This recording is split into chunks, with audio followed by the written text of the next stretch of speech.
Hi, welcome to tutorial 6.7 part 1 on electron configurations.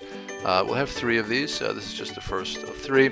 And in this tutorial we're going to go through and see how to write the electron configuration for 4 different elements. For nitrogen, fairly simple one with 7 electrons. For chlorine with 17 electrons, just because it's good to practice, not too much more difficult than for nitrogen. And then 2 that will potentially pose some problems for you if you try to do it on your own. Mercury, because it has a lot of electrons, there's 80 electrons, and sometimes students kind of get confused when there's that many to kind of keep track of where are you. And finally, chromium with 24 electrons, only because it's slightly unusual. The pattern is not perhaps what you would have predicted when you're just going through the periodic table to keep track of the energies of the different orbitals one after the other. So let's look at that. Starting with nitrogen, question, what is the electron configuration for nitrogen? So where do we start? First, just identify where the element is on the periodic table, and we see it is here. And then ask yourself, how many electrons am I trying to account for? Well, what's the atomic number for nitrogen? It's 7. We can count boxes 1, 2, 3, 4, 5, 6, 7. So there's 7 electrons. I'm trying to figure out where will they exist in a ground state nitrogen, the nitrogen with the lowest possible amount of energy. And the answer is going to be the first 2 electrons will be sitting in the first energy S shape, because it's the energy level with the lowest and the shape with the lowest energy. There's only room for 2 electrons in the first energy level S shape, so after that comes the second energy level S shape. There'll be the next 2 electrons sitting there. And that leaves us with 3 unaccounted for electrons, and they will be sitting in the second energy level P-shaped orbitals. So the configuration would be 1s2, 2s2, 2p3. So let's look at that on the next page so we see it written out. And I do encourage you to kind of, as I'm doing this tutorial, do it yourself and try to ask yourself what would it be before I actually say it. So let's make sure we understand this. In the first energy level S shape there are 2 electrons. These superscript numbers refer to the number of electrons in those particular energy levels and shapes. In the second energy level S shape, another 2 electrons, and then finally in the second energy level P shape, there are 3 electrons.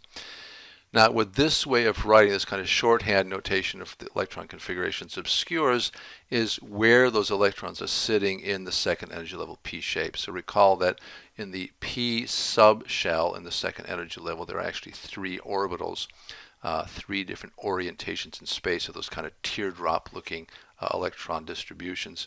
And this orbital notation up here actually shows that more clearly. It shows that there are 3 electrons sitting in separate orbitals. We do that in order to follow Hund's rule to maximize the spin on a set of degenerate orbitals. That is, a set of orbitals that are at the same energy. And the other electrons are shown here having filled in the first energy level because they're in lower energy. These next 2 in the second energy level S shape, and like I said, the following 3. So why is this nice to know? The next question kind of hints at that. How many unpaired electrons are in the ground state of a nitrogen atom? Well, the unpaired electrons is kind of where the action is, where nitrogen will be able to form bonds. So by recognizing that there are 3 unpaired electrons in separate orbitals, we start speculating that, oh, I bet nitrogen can form 3 bonds with an element like hydrogen, and we would be correct in that assumption. Okay, that's nitrogen. Let's try to take on another one, just more or less for practice. Chlorine, it has 17 electrons that we have to account for. The procedure is going to be the same, no glitches here. So it's going to be 1s2, 2s2, 2p6, 3s2, 3p, 1, 2, 3, 4, 5. So we have 17 electrons accounted for, and we go all the way up to 5 electrons sitting in the third energy level P-shaped orbitals. So here it is written out, etc. As I just said. One thing to kind of note here, if you're asked the question, what element has the configuration 1s2, 2s2, 2p6, 3s2, 3p5, how do you do that? Just count these numbers at the top, these superscript values, because they are representing the electrons in the element. So 2 plus 2 is 4, plus 6 is 10, plus 2 is 12, plus 5 is 17. So you say, oh, this particular electron configuration shows 17 electrons, so therefore there must be 17 protons, or the atomic number is 17. that allows you to identify the element as chlorine.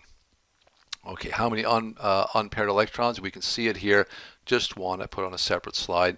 How many unpaired electrons in chlorine? Yeah, just one, because you can see that the final p orbital is only half filled with an up spin electron. Okay, so that's 2 out of 4. Let's now go to the a little long-winded one, mercury, 80 electrons. Well, lots of electrons to keep track of. It's way down here. And we'll just follow the same pattern. At first, everything will seem fine until we kind of get to this 6th row, and that might trip us up a little bit if we're not used to it. So let's do it.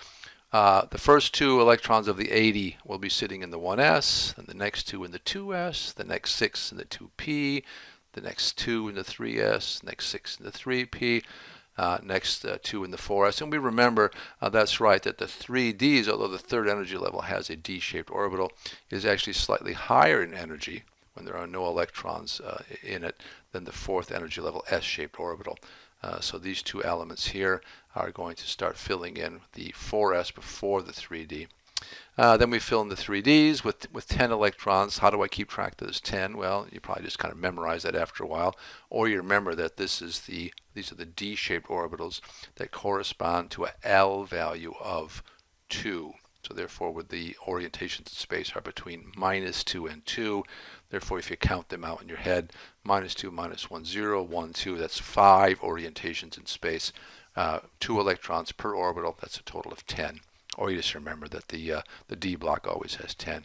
Anyhow, 6 then in the 4p, 5 in the 2 in the 2 in the 5s, 10 more in the 4d, 6 in the 5p, and then comes the thing that might have tripped you up. After the 6s fills, then instead of going to the 5d, if you had just kind of left to right all the way, go across without thinking, you have to remember that these 2 rows of elements actually fit in the 6th and the 7th row. They're not separate rows.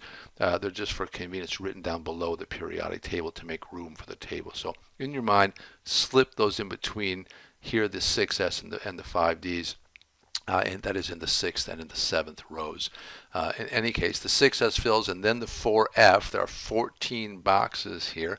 This is corresponding to an F-shaped orbital, so the orientations in space are between -3 and 3.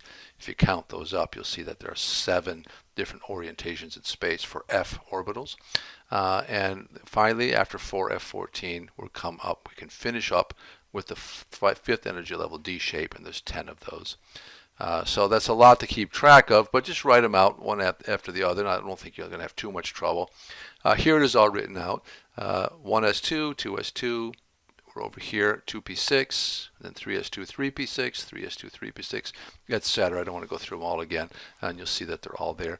And if you ever think you're making a mistake, count the numbers up, add up 2 plus 2 is 4, plus 6 is 10, plus 2 is 12, etc. Make sure you come out to the right number. It should be 80 if you have done it correctly. Okay, so that's mercury. Why was that a little bit odd? Because of this kind of thing that happens in the 6th and the 7th row. We have to remember that these 2 down here, these 2 rows, actually are part of the 6th and the 7th row, and are called the F F block. Okay, a question about unpaired electrons. Well, here there are no unpaired electrons. I don't have to draw all the arrows out to see that. I've completely filled up every orbital. All the subshells. The F subshell was filled for the 4f, the 6s was filled, all of them were filled up. So everything is filled, all the subshells, so there are no unpaired electrons in mercury. All right, excuse me, the last one, chromium. Now chromium is just one of the odd ones that we kind of learn in this class, that if we follow the nice orderly nature of how the orbitals are ordered in terms of energy, we might get tripped up on this one. And it's going to turn out that when you're filling in electrons in any of these kind of middle sections of the D and F blocks, there's always a chance that one of these unusual situations occur, and you really just have to look them up. But it's nice to recognize that they occur by looking at a few or keeping track of a few. In this class, chromium and copper we're also going to keep track of, because it also has this kind of somewhat unusual electron configuration from the point of view that everything fills up in the order that we have assumed up to this point. So what would we assume it to be? We would assume it to be everything the same by the time we get to 3p6. Then we would assume 4s2, and then 3d1, 2, 3, 4. And it turns out that that's just not correct. It's not 4s2 3d4 at the end. Instead, it's 4s1 3d5. And how are you supposed to know that? Well, you're really supposed to just memorize it. You're supposed to just remember, oh, chromium is kind of one of these odd ducks. It doesn't quite follow the order that I expected. And why does it do that? It's just because of the energy considerations. Remember, these electrons are repelling each other. And as you start filling in these various orbitals, the energy relationships between, say, the 4th energy level S shape and the 3 energy level D shape electrons will shift. So while, yes, it's lower energy to have a 4th energy level S shaped electron when there are no other electrons around, but when there are more around, electrons start repelling each other, and it just turns out that it is energetically more favorable to have 5 in the 3D and 1 in the 4s than to have 2 electrons of the 24 in chromium in the 4s and 4 in the 3d. So remember that in the middle of the D and F block, this kind of thing happens pretty frequently, and you're best off always to look things up when you're trying to look at the electron configuration for any of these elements in the F and the D block. Okay, the question about unpaired electrons could easily trip you up. If you had assumed it was 4s2 3d4, you would assume 4 unpaired electrons. It turns out that actually there are 6, and you can tell, of course, from this configuration that that would be the case. To follow Hund's rule and maximize spin, I would have 5 half-filled orbitals in the 3d orbitals and just 1 half-filled orbital in the 4s. Looks like I forgot to write the 3d orbital down here. Those are the 3d orbitals. So there'd be 6 unpaired electrons. I think that's it. I don't think that what else is this. Oh, let's just ask the same thing. Okay, that's all we have for this tutorial.